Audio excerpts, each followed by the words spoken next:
Hey, welcome back to the channel. We've got a great video in store for you guys today. This one's going to be vlog number 2, a day in the life of an architect. It's going to be a good one, and it is a super hot day down here in Dallas, Texas, but that's not going to stop us. I'm headed actually out to a construction site. This is a project that I did the design and construction documenting on. The same project architect that I was working under is still on the project, and she invited us to go take a look at it. It's gonna be pretty cool. Construction's about halfway done. It's a 2-floor hotel project, 64 units total, with some common spaces and amenity spaces. And the kicker is we've converted the top 2 floors, which were originally office, of a skyscraper in downtown Dallas into this hotel. It's pretty cool. 49 and 50th floor. So you guys are gonna enjoy that. And stick around because we got a little surprise in store for you. Maybe the thumbnail gave it away, maybe not, I don't know. But just stick around because you guys are sure to enjoy this one. And like always, give us a thumbs up if you enjoyed the video and hit subscribe if you're not already subscribed. But hey, we're headed straight there, so let's get after it.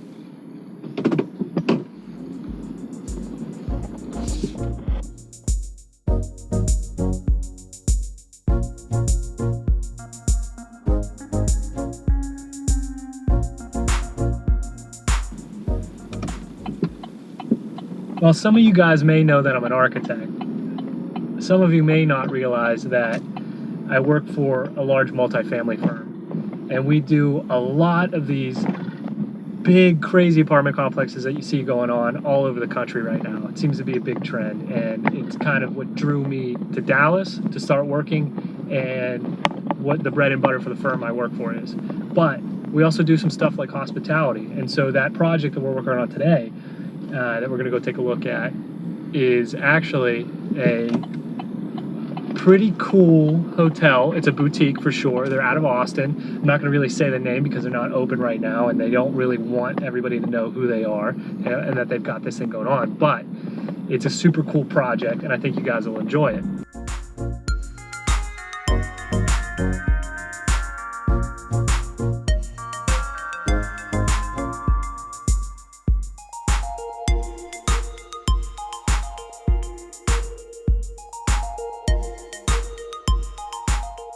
Well, some of you guys may or may not know what it is an architect does. There's a few people out there that don't. And so what I want to do is shed some light on what it is that we do for them. And we're going to be kind of checking the work done to make sure it's in accordance with what we have specified and drawn out in the construction documents. Those drawings are the contract that binds everybody, and they're really the standards as to what gets built. So contractors told us that the model unit's finished for those hotel rooms, and we're going to check it out, make sure that it meets all the specifications that we've lined out for the project, and we're going to make sure it is also in accordance with what the interior designer has specified, because they also play a large role in the team, and we want to make sure that everything is what the owner is expecting they're getting. What you'll see first is us walking that model unit. We're going to make sure that's done right, and then we're going to follow it up by walking the units under construction. Each type, I think we have 5 or 6 types of units because of how unique the building plan is. And we're going to follow that up with a tour of all the amenity spaces. So once we've walked everything that's under construction on this project, our next step is to actually check out one very unique element, and I think you guys are going to enjoy that one.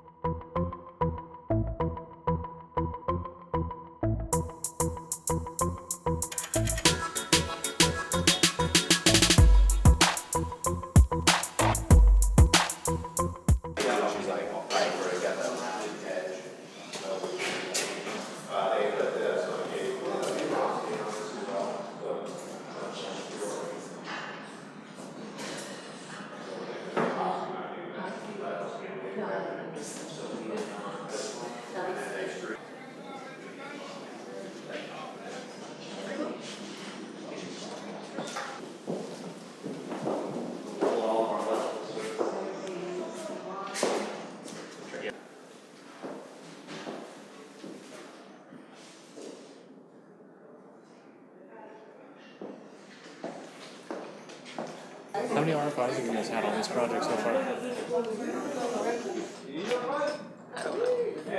A lot. Well, not a lot. So the hardware, if you look, there's hardware 6, the pocket door, non-locking.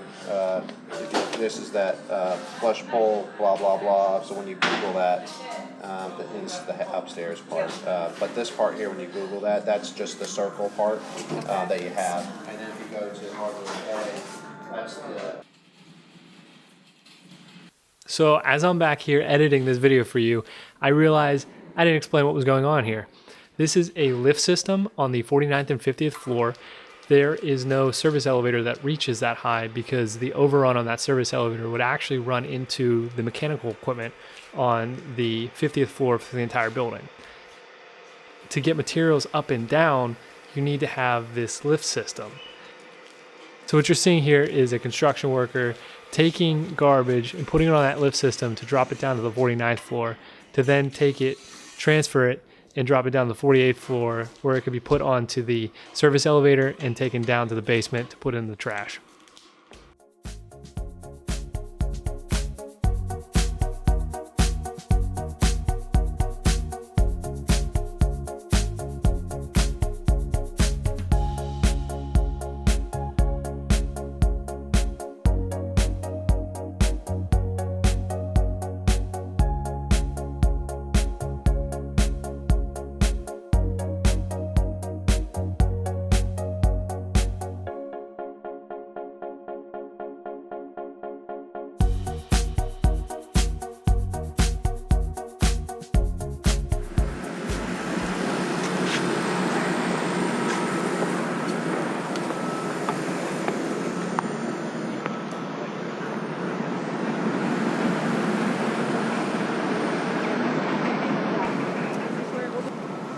The skylight.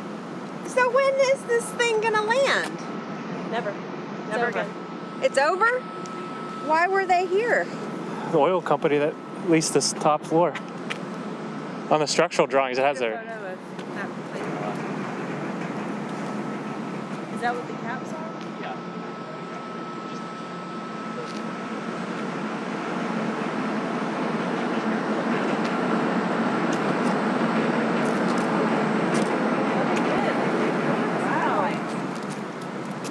Oh, that's too bad. Take a photo. Yep.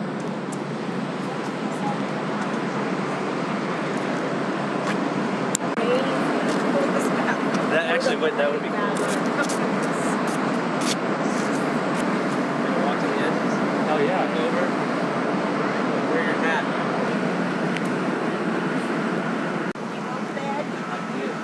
One time. That was enough. Baby, gonna do it? Yeah, I am. He's like, yeah.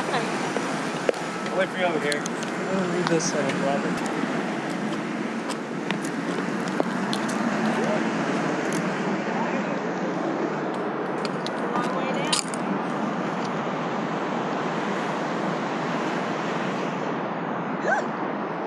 We're all like...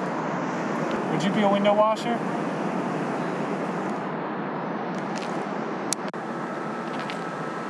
You ready? Yeah. Yep.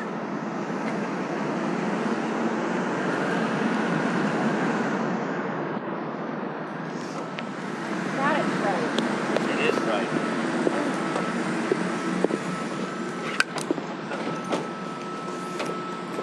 Oh, the perks of the job. What? So the perks of the job.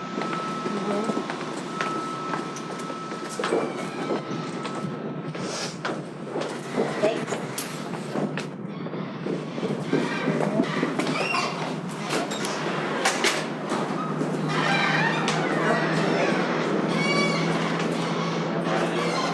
Well, thanks for taking us up there. That's another reason. Are we going up? I hit down. Well. Some...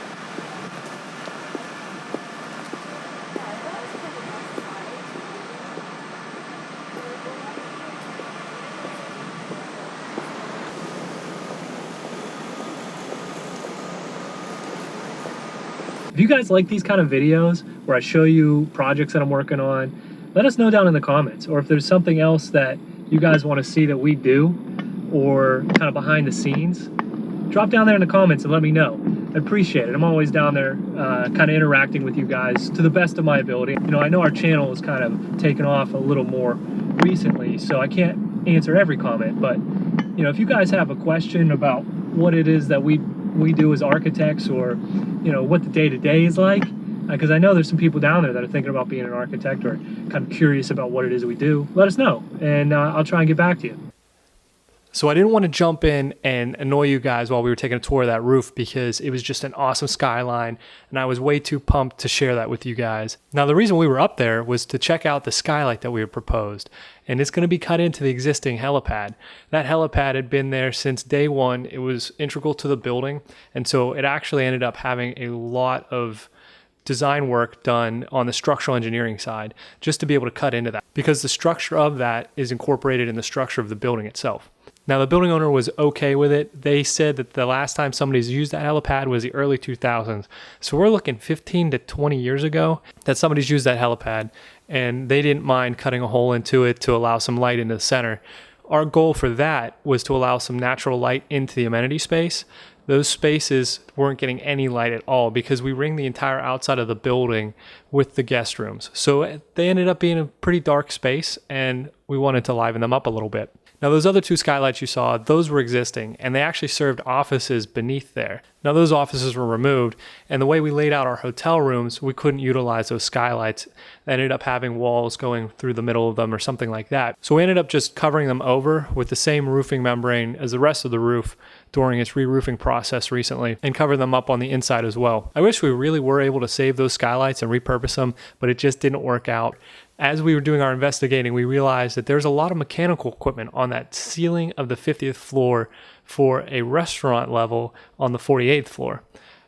And it inhibited our ability to cut a skylight. So we ended up with this narrow skylight that you guys saw there. But that's okay, because it still achieves what the owner wanted, to bring that light into those spaces. Let us know in the comments what you guys think. Should we have kept the helipad as is, or do you guys like that skylight idea?